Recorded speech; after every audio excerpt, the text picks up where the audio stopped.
국민의힘은 오늘 새벽 특별열차편으로 광주로 이동했습니다. 민주당 지도부는 어제부터 광주에서 1박 2일 일정을 보내고 있습니다. 박광렬 기자 나오십시오. 네, 국회입니다. 네, 여야가 모두 호남으로 집결했다고요? 네, 그렇습니다. 국민의힘은 지도부와 현역 의원 전원 참석을 원칙으로 오늘 새벽 광주로 이동했습니다.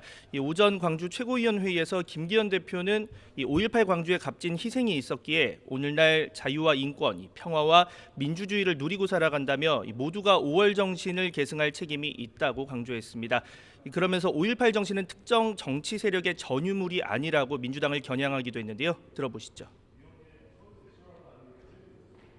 민주 영령들의 숭고한 희생을 특정인이나 특정 그룹의 정치적 전유물로 여겨서도 안 될 것입니다.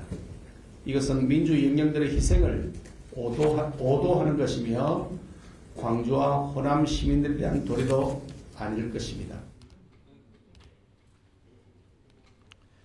네, 앞서 김병민 최고위원 등 국민의힘 지도부 일부는 5.18 전야제에 참석을 했는데 이 보수정당 지도부의 참여는 2015년 이후 8년 만이었습니다. 총선이 1년도 채 남지 않은 상황에서 앞서 김재원 최고위원의 5.18 정신 헌법 수록 반대 발언 등으로 성난 호남 민심을 다독이는 차원이란 해석도 나오고 있습니다. 이 호남을 텃밭으로 하는 민주당 역시 광주로 총출동했습니다. 지도부가 어제부터 광주를 찾아 1박 2일 일정에 돌입한 건데요. 민주당 이재명 대표는 자신의 SNS를 통해 5.18 정신은 국가폭력에 짙은 상흔을 넘어서 용서와 화해, 통합의 정신으로 자라났다면서 길고 긴 세월을 넘어 보수 정부가 응답할 때라고 밝혔습니다. 앞서 이 대표는 정부 여당의 5.18에 대한 관심이 진정성을 가지려면 각종 설화에 더 책임 있는 조치가 필요하다고 강조하기도 했는데요. 이어서 들어보시죠.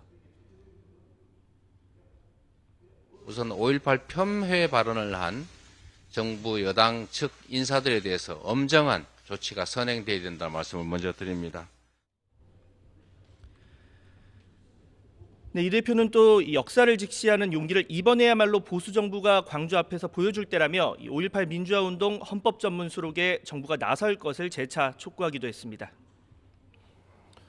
네, 기념식은 잠시 뒤에 시작되면 저희가 생중계로 전해드리겠습니다.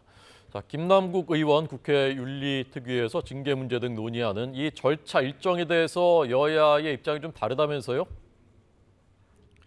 네, 그렇습니다. 일단 오늘 하루 여야 의원들의 5.18 기념식 참여 속 국민의힘의 오전 최고위 회의에서는 5.18 기념일인 점을 고려한 듯 김남국 의원 관련 발언은 크게 나오지는 않았는데요.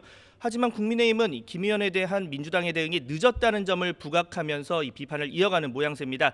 오전 YTN 라디오에 출연한 윤희석 국민의힘 대변인은 탈당을 하긴 했지만 김남국 의원을 민주당이 윤리특위에 제소한 건 당연한 결정이라면서도 다만 늦었다는 점은 아쉽다고 설명을 했습니다.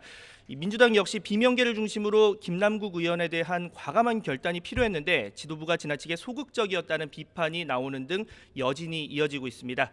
이런 가운데 김 의원에 대한 국회 윤리특위 절차를 둘러싼 여야 이견도 지속되고 있습니다. 국민의힘은 숙려 기간에 자문위까지 거치면 60에서 80일이 걸린다며 이를 줄여야 한다는 입장인 반면 민주당은 국회법상 절차를 급하게 진행해서는 안 된다는 입장을 유지하고 있습니다. 지금까지 국회에서 전해드렸습니다.